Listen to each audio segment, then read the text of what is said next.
Magandang umaga mga ka-happy hour. Narito ang mga balita para sa MBC TV Network News Update 9 AM edition. Vlogger na si Norman Mangusin, inilipat sa Parañaque City Jail mula CIDG-NCR. Yan ang MBC TV Network News ni Edniel Parosa. Inalis na sa Campo Crame ang vlogger si Norman Mangusin alias Francis Leo Marcos para ilipat sa Parañaque City Jail ngayong umagang ito ng Biyernes. Alinsunod dito sa commitment order ng Parañaque City Regional Trial Court Branch 294, 2 araw mula nang arestuhin sa isang hotel sa Pasay City ang social media personality.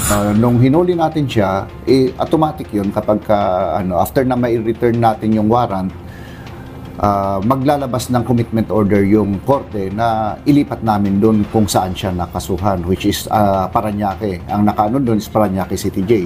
Sa kanyang paglisan sa PNP headquarters, kapansin-pansing halos nakalbo na rin si Mangusin na ilabas sa piitan ng Criminal Investigation and Detection Group. Sabi ni CIDG-NCR Chief Police Colonel John Giagi, patakaran ng mga inmates sa loob ang ginawang paggupit sa buhok ni Mangusin. Kinumpirma rin ni Giagi na naghain sila ng opposition sa korte upang pigilan ang pagpapiyansa ni Mangusin dahil may mga sinisilip pa sa kanyang mga kaso. Pero paglilinaw ng opisyal, wala pang tugon dito ang hukuman, kaya nakapagtatakang hindi pa rin nakapagbe-bail ang social media personality. It's either may problema sa documentation niya or wala siyang pangpiyansa pa na enough for the 120,000. That is why hindi pa siya nakapag-bail until this day. Una siyang inaresto sa salang unjust vexation na ipiyansang kabuang 120,000 pesos. Nakatakda ang arraignment ni Mangusin sa 2 ng Marso. Para sa MBC TV Network News, ako si Edniel Parosa, Razor H. Una sa Pilipinas, una sa Pilipino.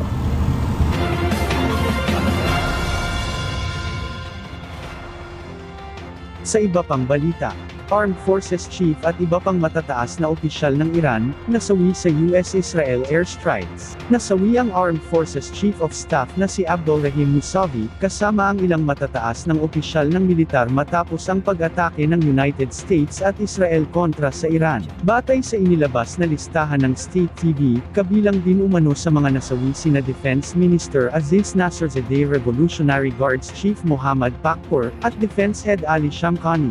Ayon sa ulat, naganap ang mga strike habang isinasagawa Defense Council meeting laban sa pag-atake ng US at Israel, samantala, sa hiwalay na airstrike naman, nasawi din ang Police Intelligence Chief ng Iran na si Gholam Reza Rezaian. Kasunod nito, naglunsad ang Iran ng panibagong bug zone ng missile at drone attacks na tumatarget sa mga military base ng US sa rehiyon at sa Israel kung saan isa umano itong hakbang bilang ganti sa mawalakang pag-atake ng daw-alang bansa na ikinimatay umano ng kanilang Supreme Leader.